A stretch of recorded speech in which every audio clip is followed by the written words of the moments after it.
Bonsoir, je m'appelle Camille Drotz, je suis designer produit céramiste, j'ai 30 ans et j'ai mon atelier dans le sud de la France, à La Ciotat, près de Marseille.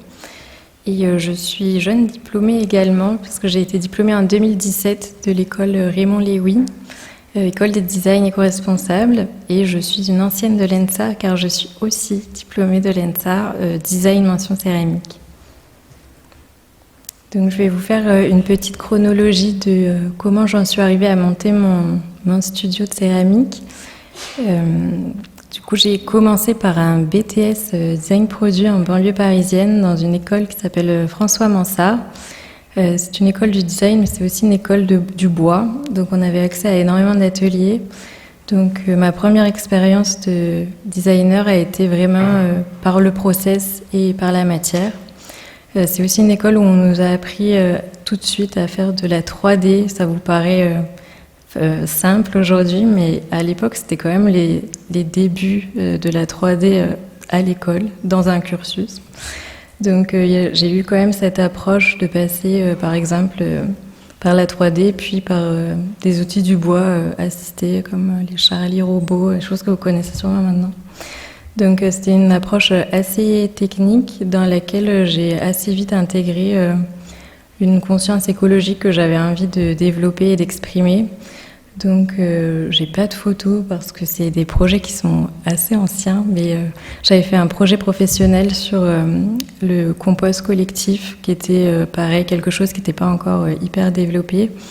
Donc j'avais travaillé à partir d'une planche à plat, essayer de travailler avec le moins de chutes possible pour créer cet objet où les gens viendraient déposer leurs déchets et pouvoir l'utiliser en commun, puisque l'idée c'était d'avoir ce compost collectif en ville. Donc, voilà. Après là, je vous ai mis les expérimentations que j'ai fait en venant à l'ENSA. Donc je suis arrivée en deuxième année puisque j'avais déjà mon BTS, j'ai fait comme une équivalence. Et j'ai travaillé beaucoup à partir des déchets.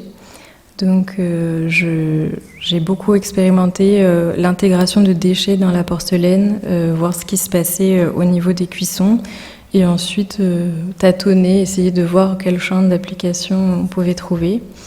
Donc de mon passage ici, j'ai énormément eu de liberté pour explorer mes problématiques auxquelles j'étais sensible.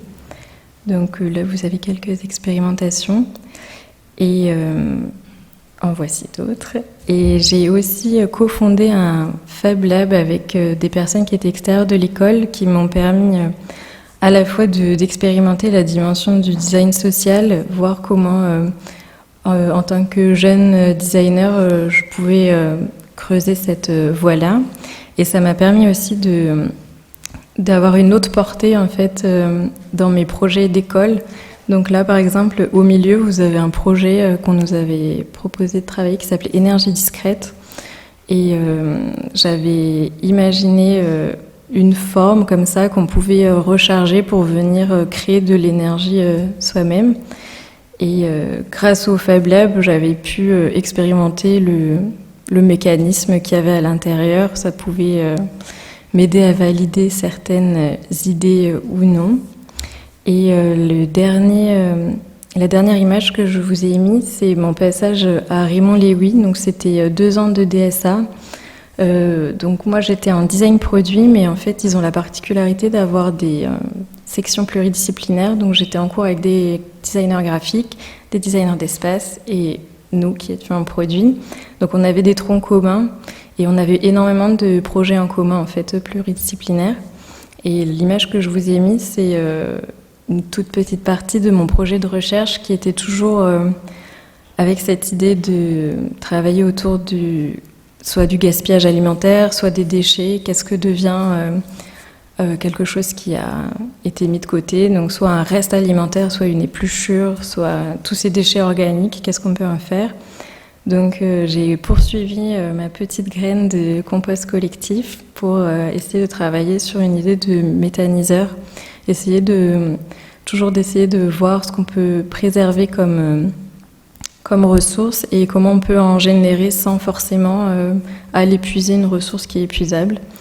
Donc là, c'était une image, mais après, j'avais travaillé sur tout un scénario d'usage, comment un quartier peut s'organiser autour d'un méthaniseur pour l'alimenter, le récupérer, comment on récupère les notions d'échange, comment on participe à quelque chose sans qu'il y ait une valeur d'argent, sans qu'il y ait une valeur d'obligation économique, comment on donne envie aux gens de s'engager moralement dans un cercle vertueux. Donc voilà pour la partie études. Et à partir du moment où j'ai été à l'ENSA, où j'ai découvert la céramique, vous pouvez partir du principe que j'ai toujours eu un atelier à côté de quelques pratiques que ce soit. Donc ça a commencé dans mon salon, j'avais mon petit atelier de céramique dans mon salon et je continuais à faire des cuissons par-ci par-là. Et ensuite, j'ai eu la chance de partir au Danemark. Au Danemark, j'ai travaillé pour un designer de meubles qui s'appelle Aurélien Barbry. Et avec cette expérience-là, j'ai aussi découvert le côté moins exploratoire, mais plus intégré en fait du design et de la notion d'éco-responsabilité. Donc les Danois, ils ont vraiment cette essence culturelle de l'écologie que nous avons, mais que nous apprenons aussi au quotidien. Et culturellement, ils ont vraiment une organisation beaucoup plus ancrée sur tout ce qui est approvisionnement local, préservation des ressources. Donc j'ai eu la chance de travailler sur des meubles comme le banc que vous pouvez voir sur la gauche. On avait travaillé à la fois l'esthétique, forcément, il y a une grosse partie esthétique dans le design, créer des objets séduisants qu'on aura envie de voir, qu'on aura envie d'utiliser. Mais il y a aussi toute une dimension fabrication et ça m'a énormément questionné sur le rôle politique du designer. Puisqu'il fabrique des choses, il a quand même un rôle sur ce qui va arriver sur le marché. Ce que vous utilisez, c'est aussi quelque chose qu'on vous a proposé. Donc il y a quelqu'un dans la chaîne aussi qui vous l'a donné à utiliser. Donc là, le banc, il était super intéressant. On a passé beaucoup de temps sur la maquette. La photo du haut, c'est une maquette en chute de carton-plume. Donc il y avait aussi tout le côté physiologique, mais il y avait aussi utiliser les mêmes sections de bois pour pouvoir demander à la même usine de les fabriquer, utiliser le moins de machines et rationaliser au maximum la production pour que ce soit le plus vertueux possible et que ce soit le plus facile à démonter et à recycler derrière, à réemployer derrière. Donc c'est une approche qui m'a énormément passionnée et vraiment une grosse découverte du monde du meuble qui ne m'avait pas forcément plus passionnée que ça jusque-là. Donc là, ça y est, je suis diplômée. Et j'ai eu la chance de faire un passage chez Artaud, la maison d'édition de meubles qui était encore à Paris à l'époque.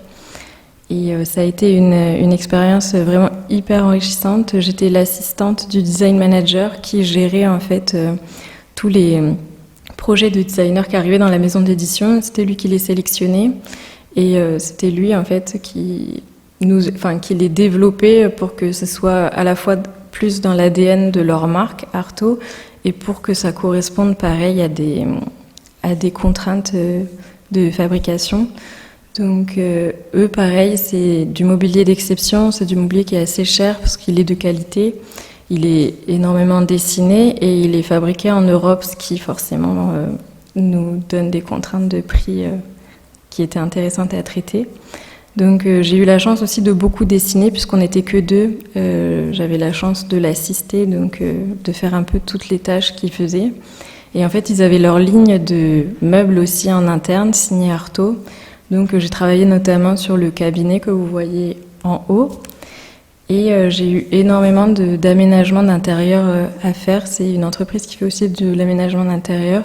Donc on crée du mobilier sur mesure pour des entreprises, les gens qui nous ont mandatés. Et ensuite, on positionne le mobilier qui est déjà existant dans les collections, dans les projets. Donc vous avez un exemple en bas qui était une entreprise qui avait besoin d'un espace détente, cafette et d'un espace d'auditorium ludique pour aborder les réunions de manière différente. Voilà ce que je peux vous dire là-dessus. Ensuite, j'ai eu la chance d'être designer de meubles chez Alinea, qui est une marque de décoration française. Je suis arrivée à un moment où ils refondaient toute leur image de marque, ils revenaient un peu aux fondations. Donc historiquement, c'est une marque qui est née à Avignon. Et il y avait toute une plateforme de style qui retravaillait les codes du sud de la France, que ce soit au niveau des couleurs, au niveau des odeurs, des idées que ça invoque. Donc il y avait un peu tout à faire dans le sens où moi j'avais été embauchée pour dessiner les fonds de collection, ils appelaient ça les essentiels, c'était des meubles qui allaient rester en permanence en collection. Et sur cette organisation-là, ensuite, ils ont des meubles qui viennent de manière plus ponctuelle en fait pour suivre un peu les modes, les styles. Et du coup, voilà une sélection de meubles qui ont vu le jour. Donc pareil, c'était hyper intéressant, c'était une grosse entreprise pour le coup. J'ai eu la chance d'avoir beaucoup de responsabilités, donc c'était vraiment du dessin jusqu'au dossier technique qui était envoyé aux usines, ensuite développement, visite d'usine, correction de prototypes, jusqu'à la mise sur le marché. Et lorsque c'est comme ça, on travaille avec un chef de produit en fait qui lui a vraiment le pôle économique, c'est la personne qui va décider combien d'entrées de gamme on fabrique, combien de meubles plus d'exception on choisit. Et du coup, c'était hyper intéressant parce qu'on avait vraiment des grosses contraintes économiques, parce que vu qu'on montait en gamme, on avait des essences de bois qui étaient plus intéressantes, qui étaient bien sourcées, hyper protégées, etc. Mais du coup, ça faisait augmenter les prix. Donc il y avait une grosse... rien que dans le dessin, en fait, on avait des grosses contraintes pour balancer entre la contrainte écologique, le style et la contrainte économique. Donc voilà. Donc là, Alinea, c'est dans le sud de la France. Donc j'ai déménagé pour cette expérience. Et en parallèle, j'avais un atelier partagé à Marseille avec plusieurs céramistes. On s'était mis en commun pour avoir tout ce qui était espace, four, outillage, etc. Donc j'avais déjà une pratique comme auto-entrepreneur en fait à côté de cette expérience-là. Et après cette expérience-là, du coup, j'ai monté mon entreprise avec Anthony Bureau, qui est aussi un ancien de l'ENSA, qui lui est artiste plasticien et qui a suivi le cursus art mention céramique. C'est comme ça que ça s'appelait à l'époque. Donc on a ouvert cet atelier comme une agence de design et un atelier d'art. Donc on l'a pensé comme à la fois un lieu de travail et aussi un lieu d'échange et de partage autour de la céramique. Donc ça a été un peu mis en pause depuis le Covid, mais il y a pour projet de reprendre. C'était un endroit où on faisait régulièrement des expositions aussi d'artistes céramistes contemporains. Donc l'idée, c'était aussi de faire venir les gens dans un atelier, de voir comment ça se passe, le temps que prennent les choses aussi à être fabriquées. Et du coup, voilà, je peux vous expliquer un petit peu comment on organise notre travail pour que l'entreprise fonctionne, parce qu'on a monté l'entreprise en 2019 et nous sommes toujours là, après le Covid. Donc voilà comment on s'organise. On a nos collections à nous, qu'on dessine et qu'on fabrique un peu en auto-édition. Donc on questionne plusieurs problématiques. Donc il y a tout ce qui est savoir-faire. On est des passionnés du geste, de la main, de l'objet, enfin de la main comme outil qui fabrique. Donc on a fait des collections en fait où on rendait un peu visible, même de manière un peu théâtrale, le geste. Donc ça donne des objets utilitaires, faciles à utiliser tous les jours et décoratifs. Ensuite, on a d'autres problématiques qu'on questionne. Par exemple, on fait des objets toujours pareil qui vont nous accompagner un peu dans des pratiques raisonnées. Donc là, par exemple, je vous ai mis une corbeille qu'on a fabriquée qui s'est organisée en hauteur avec des zones aérées pour que lorsqu'elle est pleine, en fait, les fruits ont tendance à se conserver plus longtemps puisqu'ils ne sont pas tous écrasés au fond d'une corbeille. Vu que l'air circule, on peut les conserver plus souvent. Voilà, vous avez d'autres exemples de ce qu'on peut faire. Et ensuite, pour pouvoir questionner en fait toutes les phases exploratoires qu'on fait, donc je vous ai mis que quelques exemples parce que sinon ça serait un peu long. On balance en fait avec des contrats en fait qu'on fait comme une agence de design classique. Donc on a soit des clients qui nous mandatent, soit c'est nous qui les démarchons pour créer des objets un peu sur mesure tout simplement. Donc là, vu que j'avais cette expérience chez Alinea, j'ai eu la chance d'être mandatée par Alinea pour faire une collection capsule à l'ouverture de notre entreprise. Donc on a travaillé avec Anthony sur le concept du Tupperware en plastique que tout le monde connaît, grosse icône des années 60. Et vu qu'on se spécialisait vraiment dans la céramique, on a fait une proposition d'objet en fait qui est soit un double usage, comme ça se faisait beaucoup dans les années 60, dans les collections de Tupperware de l'époque, soit pour remplacer, entre guillemets, des boîtes qui pourraient être en plastique dans le frigo. Donc c'est à la fois un art de la table de présentation et à la fois un jeu d'emboîtement qui permet, une fois qu'on a fini son plat, de faire une boîte en céramique, à mettre au frais.